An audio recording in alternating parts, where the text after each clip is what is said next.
Let me tell you, I'm so excited for this conversation. Alicia Earles, she is a wealth of knowledge in this area. So we are talking about colon health, and this is what she specializes in. And she brings so much information that I think a lot of times we're afraid to ask to the table. Well, thank you. It's an honor to be here and talk about colon health, or synonymously health, right? Because everything begins and ends in the gut.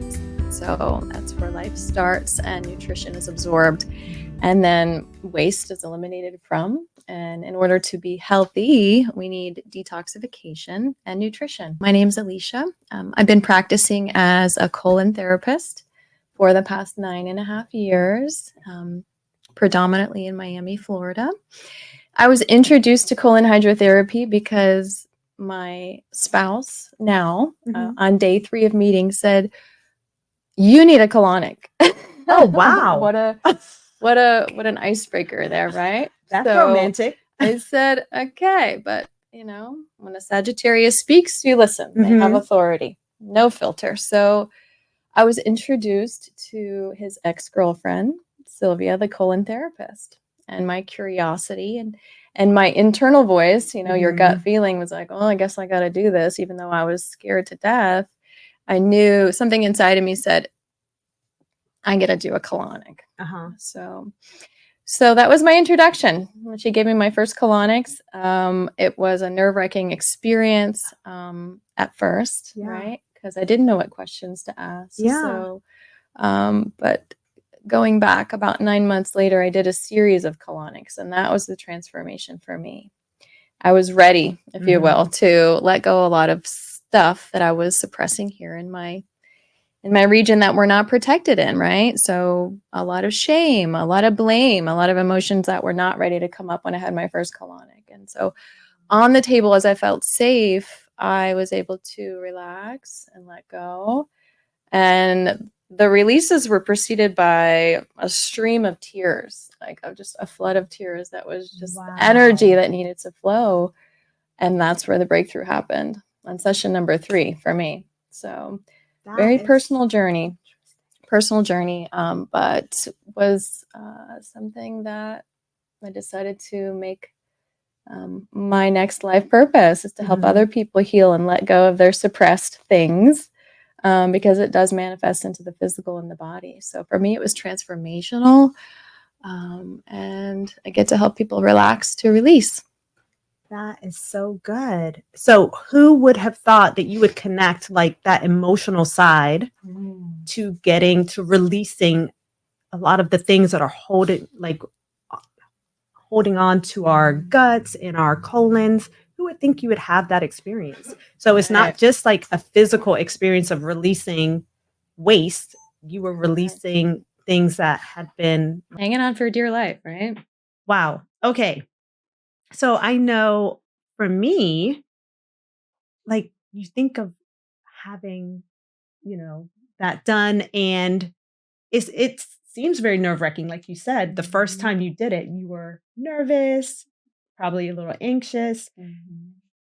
How is it to walk us through that experience? Because I think the not knowing is what causes us to be so anxious. And if we did know some of those preliminary steps and how gentle it is, we would not have as much fear around getting that done.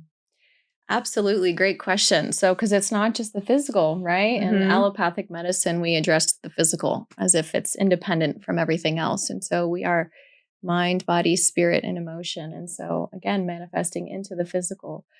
So there's generally 3 parts once the client arrives to my space where we get to break down the 90-minute appointment. And the first part is the consultation, where as the practitioner, I ask questions and then you get to share, right? And the first part of healing is being listened to, being able to share. And so you get to share with me your daily experience, what your wellness goals are. We generally spend about 20 to 25 minutes talking about you.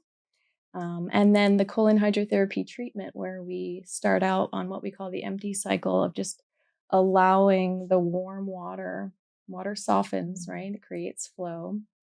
So after you set an intention and you get on the table, you get to just relax.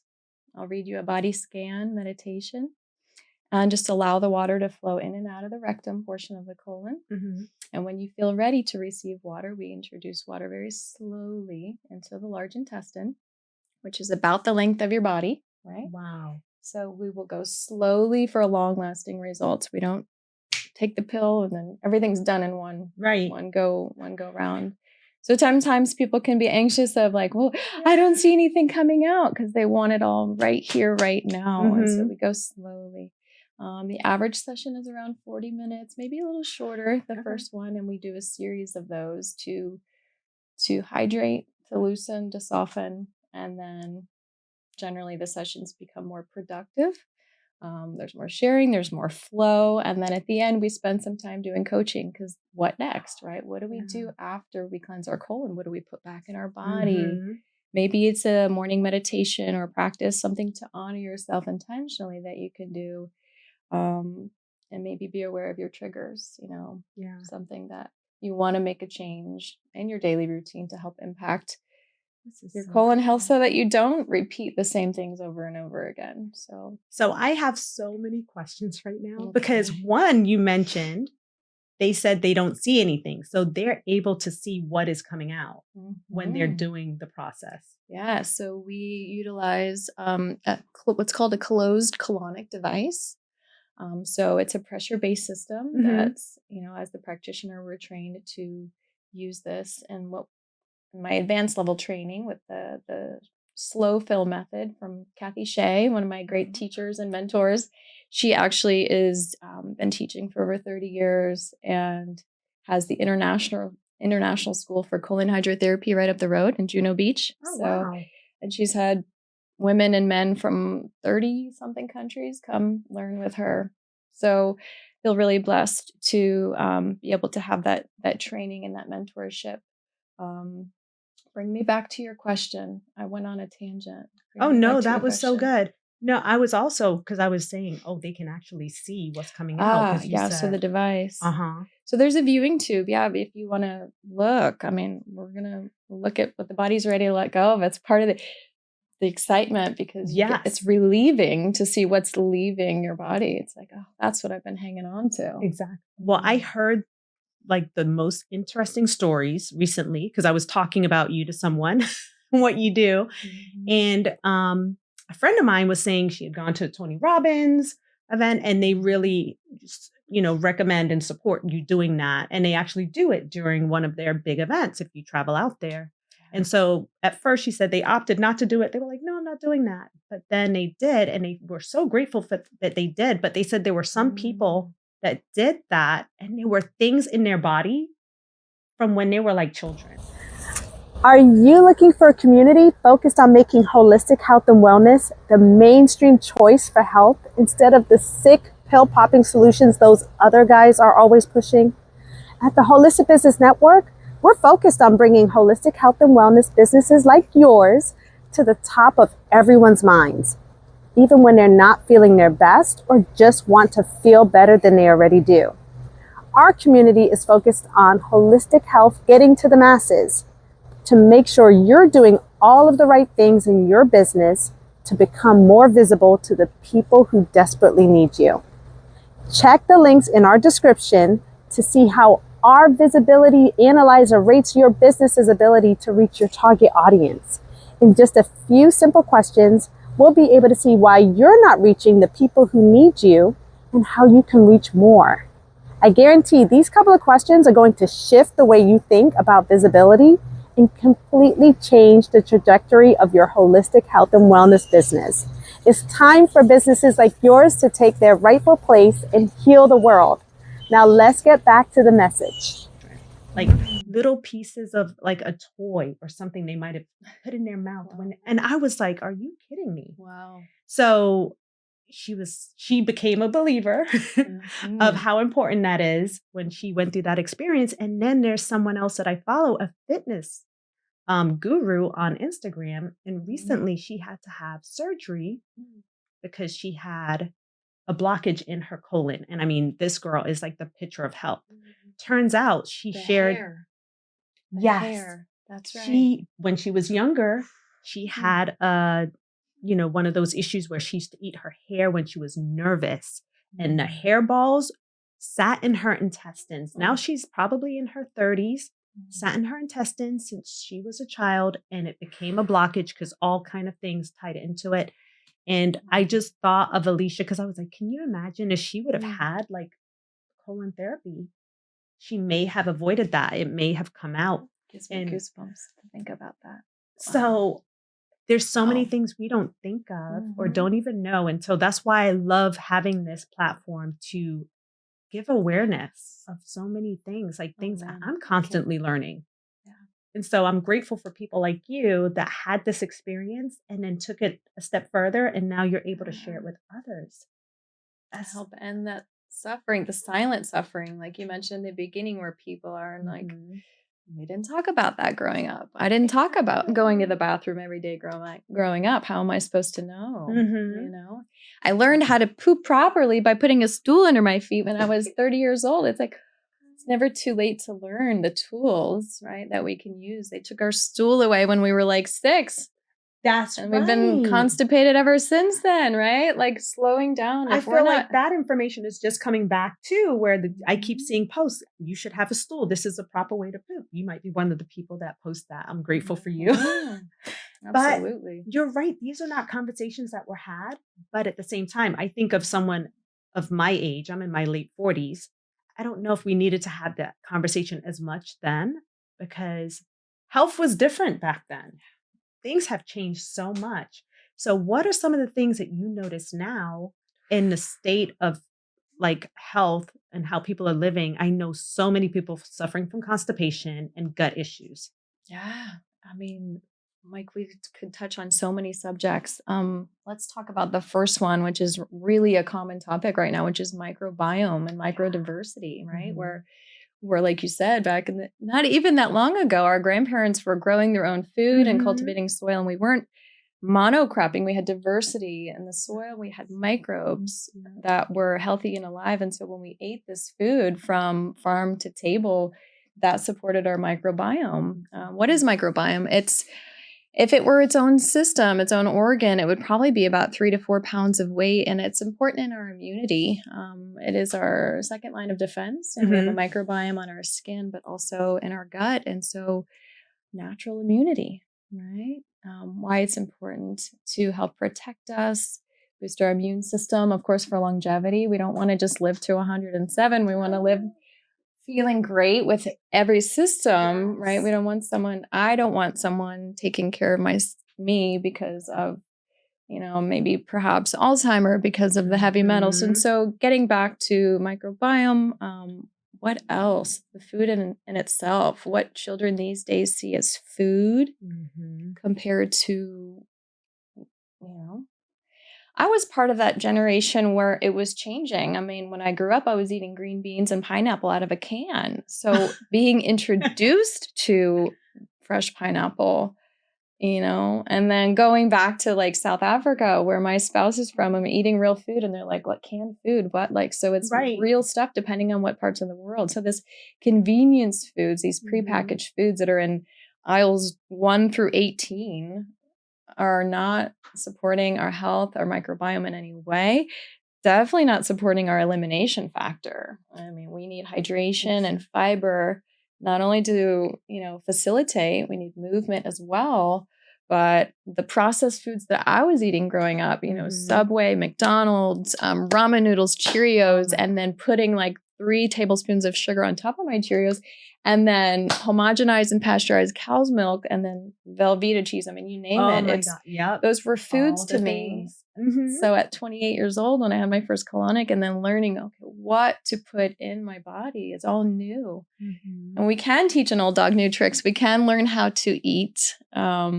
As an adult, it's not too late. Our body's epigenetics, our environment, what we put in our body is so important. It just really is a lot of the outcome of how we're going to feel on a daily basis, and then preventing those diagnoses down the road.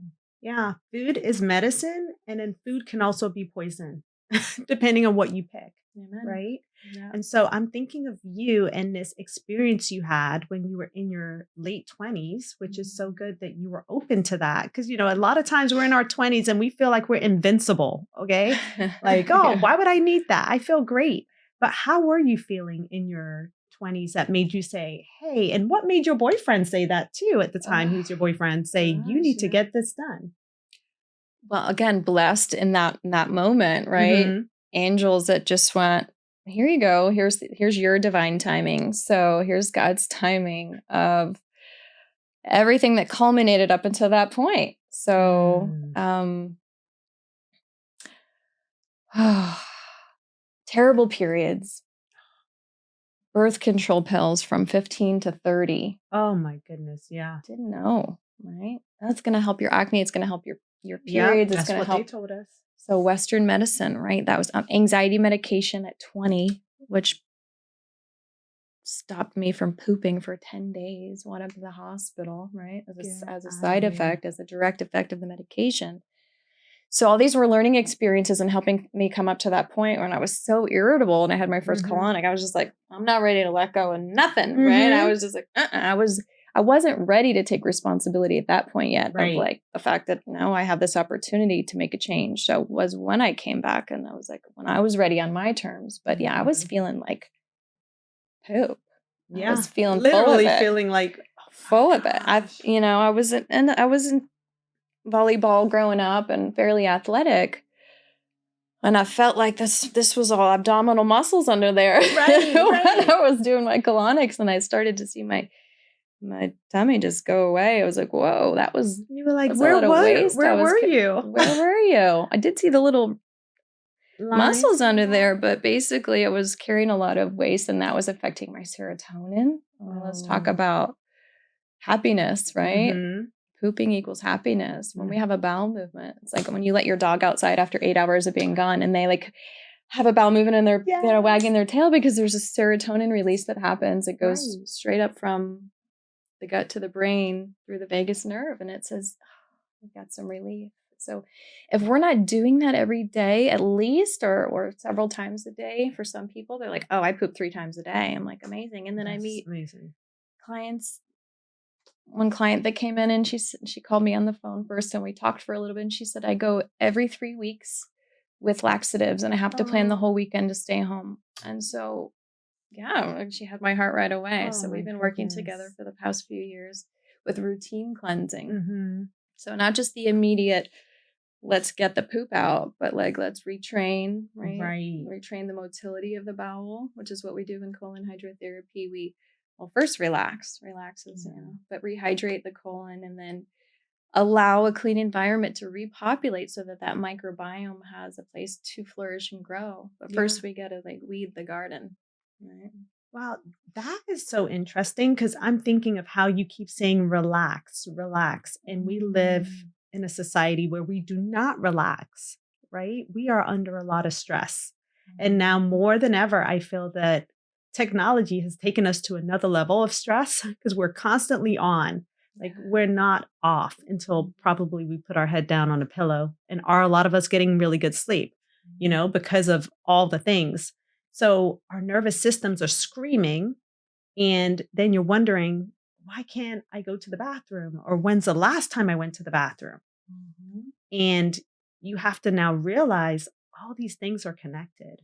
Absolutely. And putting those pieces together. Yeah. And so I love what you said earlier. You were saying, once you have it done, then you help to continue to work with your patients on next steps. Yes. And just what do some of those next steps look like? Do you talk about nutrition and how they can make some adaptations to their nutrition to help them? Fiber is so important. We know water and hydration is so important. Are you walking them through those steps too? Yes, absolutely. So my original therapist, gave me a detox menu and it was like foreign when I first looked at it. I was like, what is this? Arugula and sprouts and what? Is this probiotics, digestive enzymes, juicing, what? Exactly. So, and I've modified it a little bit. I've taken out the wheat that we just, if we're, in Italy, it's one thing, but the genetically modified organisms, food, predominantly the wheat, the corn, and the soy products, which you got to read labels if you are in those aisles 1 through 18, because pretty much every product has either corn, soy, or wheat in it. But yeah, real food, right? So coming from the land, coming from the land. So yeah, we talk about that. If somebody's open to change, like changing their diet, putting real stuff in, we talk about that. We talk about reducing intake as well. If somebody's doing the 4 to 5 meals a day to stimulate their metabolism, and meanwhile they're not going to the bathroom, where's it going? So we talk about timing between how much time it takes to digest our food. Yeah. Right.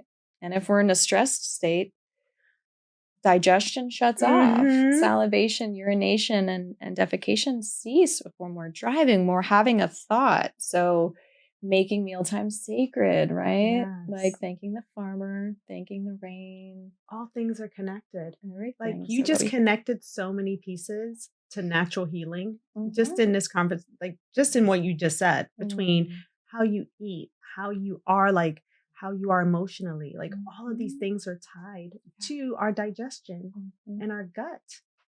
So good. Gotta relax. And it's so funny how you have to tell people you have to relax.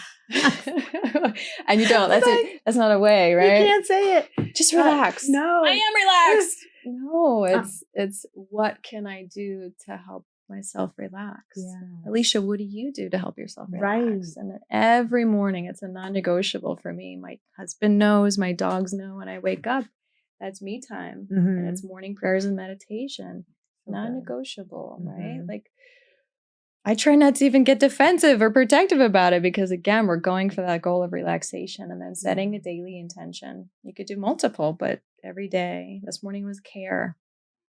The intention of care. And it starts here. It starts within. And when I'm able to care for myself, then I'm able to care for you, for the crew, for the people on the road, for the people that I'll encounter for the rest of the day. See, we all want to have Alicia's attitude, right? Like just, I feel her calmness. Like she just brings so much peace as you're in the room. So I have one more question that I just thought of. And I'm like, I know you guys want to know this answer. So Alicia, you're the expert here. Okay. Now you've gone through this transformation. You've been helping people, get their colons healthier and cleaning them out. How often are you going every day? Going number two to the bathroom. I go every morning. Every morning? Yeah. Again, with that morning routine, right? I have a morning routine. Okay. Yeah. So usually, at least on the 24-hour clock, circadian rhythm, colon, lungs, and large intestine are most active between 5 and 7 a.m. So I go every morning about 6:30 to 7 a.m. With my stool. Of course, I hydrate when I wake up, and I'm relaxed. I haven't started my day. I haven't checked my emails or my text messages. I can't take care of you until I take care of me. So, once a day, and then sometimes twice. When we go to South Africa, it can take me a couple days to catch up. Oh, yeah, your body's hours. So we'll be hiking at 2 p.m, and my body's going, "Where's the toilet?"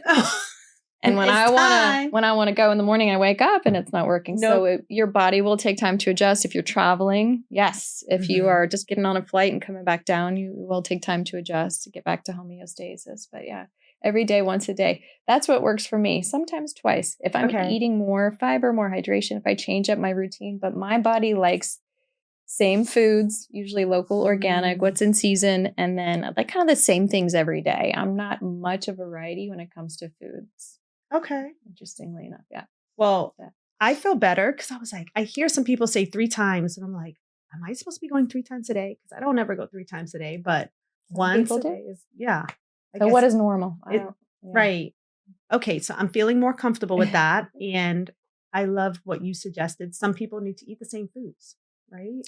Yeah. For me, that's what Listen works. to your body. Find out what works, your body. Listen to your body. Number one rule, not what works for me doesn't necessarily work for everyone. And so locally, seasonally. We don't need to get an orange shipped in from South America, right? Yeah, we're in a Yeah. citrus state, right? Exactly. So, yeah. So good. So, Alicia, tell us where we can find you. Thank you. Yeah, you can get all the information that you need to know, but you're also welcome to give me a call. My phone number is on my website, and that's coloniccentermiami.com. Guys, I'm telling you, you have to check her out. She's such a wealth of knowledge. If you're in South Florida, definitely worth check it. Like she brings just that peace to something that could be so stressful and nerve-wracking. And I know so many people she's been working with that are so happy with the expertise that she's given them. So thank you so much for being our guest. Appreciate you. Absolutely love this Thanks, information. guys. This is information that everyone can use. So thank you so much.